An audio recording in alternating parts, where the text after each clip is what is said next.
সরকারকে 24 ঘন্টার আলটিমেটাম দিচ্ছি। আগামী 24 ঘন্টার মধ্যে সেনাপ্রধানকে কৈফিয়ত দিতে হবে।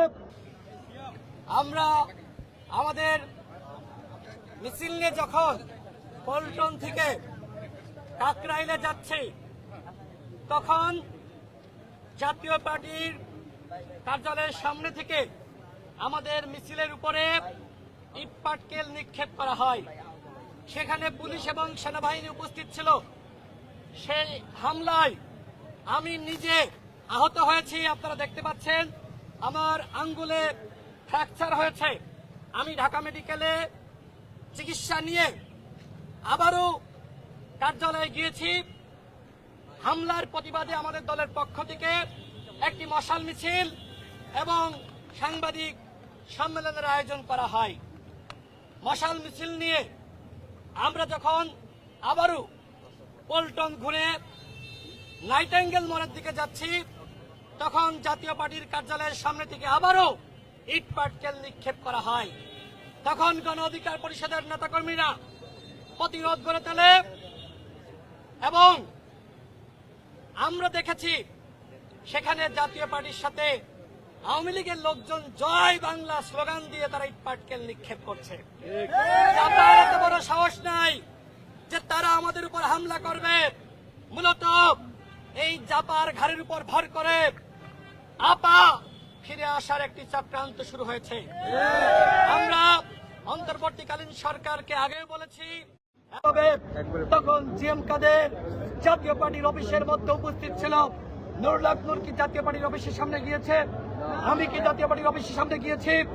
তাহলে আজকে কেন আমাদের কার্যালয়ের সামনে এসে সেনাবাহিনী এবং পুলিশ হামলা চালালো? আমরা বারবার বলছি সেনাবাহিনীর সংস্কার করতে হবে, পুলিশ বাহিনীর সংস্কার করতে হবে, সচিবালয়ের সংস্কার করতে হবে। কিন্তু এই সরকার 1 বছরে আওয়ামী লীগকে আশ্রয় প্রশ্রয় দিয়ে আশকারা দিয়েছে, যার ফলাফল আজকে দেখলেন। গণ অধিকার পরিষদের 200 নেতাকর্মীকে পিটিয়ে রক্তাক্ত করা হয়েছে। কারোর হাত ভেঙে গিয়েছে, কারোর মাথা পেটে গিয়েছে, কারোর চোখে আঘাত লেগেছে। সেনাবাহিনী বুট জুতো দিয়ে আজকে আমাদেরকে পাঠিয়েছে।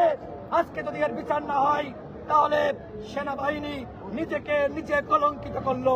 সেনাপ্রধানকে বলবো, আমরা আপনাকে দোষারোপ করতে চাই না, কিন্তু আপনাকে জবাব দিতে হবে। আগামী 24 ঘন্টার মধ্যে সেনাপ্রধানকে কৈফিয়ত দিতে হবে। এই হামলা কি আপনার নির্দেশনা হয়েছে নাকি আপনার অগোচরে হয়েছে? ডক্টর মোহাম্মদ ইউনূসকে 24 ঘন্টার মধ্যে জবাব দিতে হবে। এই হামলা কি খোদা বক্সের নির্দেশনা হয়েছে নাকি স্বরাষ্ট্র উপদেষ্টার নির্দেশনা হয়েছে নাকি আপনার নির্দেশনা হয়েছে? 24 ঘন্টার মধ্যে জবাব দিতে হবে।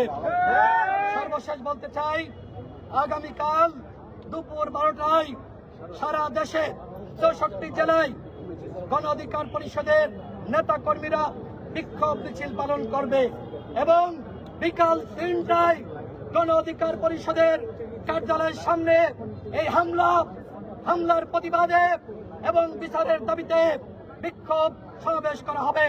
সরকারকে 24 ঘন্টার আলটিমেটাম দিচ্ছি। এর মধ্যে যদি জবাব না দেন, পরবর্তীতে যদি কোনো অঘটন ঘটে, আমরা যদি আইন হাতে তুলে নিই, তার জন্য কিন্তু এই সরকার আপনাকে দায়ী থাকতে হবে।